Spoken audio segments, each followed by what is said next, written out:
മനസ്സ് പൊട്ടിപ്പോയ ഒരുത്തൻ ഓനെന്താ ഇപ്പൊ ചെയ്യല്? ഉമ്മാന്റെ സ്വർണ്ണം വെക്കും, ഭാര്യന്റെ സ്വർണ്ണം വെക്കും, പിന്നെന്താ ചെയ്യല്? ഗൾഫിലേക്ക് മുങ്ങും. അതന്നല്ലേ ചെറുപ്പക്കാർ പരിപാടി. കേട്ടോ, മനസ്സിന് ആരോഗ്യം കുറവാണ്. തോൽക്കാൻ അറിയില്ല പുതിയ പിള്ളേർക്ക്, ജയം മാത്രം. Success is counted sweetest by those who never succeed എന്ന എമിലി ഡിക്കൻസന്റെ കവിത. എന്ന് പറഞ്ഞാൽ കുറച്ചിട്ടൊക്കെ തോറ്റിട്ടും പഠിച്ചിട്ടുമാണ് ജയിക്കാൻ എന്ന് പറഞ്ഞാൽ ഉറക്കിനെ അത് ജയിക്കുക. അപ്പൊ കുറച്ച് തോക്കും നമ്മളെ ശരീരം, എന്നാലും തോറ്റു എന്നിട്ട് ജയിക്കണം, അധ്വാനിച്ച്. അതാണല്ലോ അധ്വാനം എന്ന് പറയുന്നത്. പക്ഷേ പുതിയ കുട്ടികൾക്ക് അതാവുന്നില്ല. അതിന് ഒറ്റ പരിഹാരമേ ഉള്ളൂ, ഹസ്ബുനല്ലാഹ്. അതെന്നെ പരിഹാരം.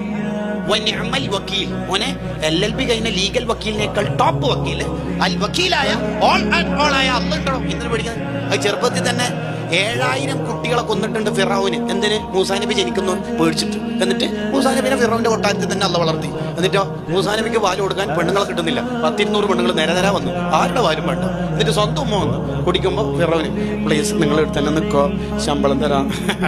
കളി അള്ളാഹ് വേണ്ട. ഇത് പിള്ളേർക്ക് ചെറുപ്പത്തിൽ കൊടുത്തോക്കെ. സൗർ ഗുഹയില് ശത്രുക്കൾ ഇങ്ങനെ വന്നു നിന്ന് സിദ്ദീഖ് റളിയല്ലാഹു അടക്കം പറഞ്ഞു, അവരെങ്ങാനും അവരുടെ കാലിന്റെ ഭാഗത്തേക്ക് നോക്കിയാൽ ലറാന നമ്മളെ കാണും നബിയെ. മുത്തിന് എന്ത് നബിയെ പറഞ്ഞത്? അവരവരുടെ കാലിലേക്ക് നോക്കിയാൽ മതി, മറ്റേത് വലിയ മെഷീൻ സംവിധാനം കൊടുക്കണ്ട. ലറാന അവരിങ്ങനെ നോക്കി നമ്മളെ കാണും. നമ്മളെ എങ്ങനെയാണ്? മുമ്പിൽ സമുദ്രം, ബേക്കിൽ ഫിറൗനും ശത്രുക്കളും, ഒന്നിച്ചിരിക്കുന്ന ബനു ഇസ്രായേലുകാർ വോൾട്ടേജ് കുറവാ. അവർ പറഞ്ഞു ഇന്നലെ മുതറക്കൂൻ ഇപ്പൊ മൂസാ നബി കല്ല പിടിക്കൂല.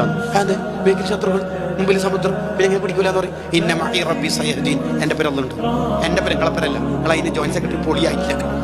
അതേസമയത്ത് സിദ്ദീഖ് റളിയല്ലാഹു പറഞ്ഞത് ഇന്നല്ലാഹ മഅനാ, നമ്മളെപ്പരല്ലുണ്ട്. സിദ്ദീഖ് റളിയല്ലാഹു പൊളിയാണ്. അതാണ് അതിന്റെ കാരണം. ഞാനിപ്പോ ആ ഒരു തക്കീക്കിലേക്കല്ല നിങ്ങളെ ശ്രദ്ധ കൊണ്ടുവരുന്നത്. കുട്ടിക്ക് ചെറുപ്പത്തിൽ തന്നെ തവക്കുല് ഈമാനൊക്കെ കൊടുത്താല് പതറൂല.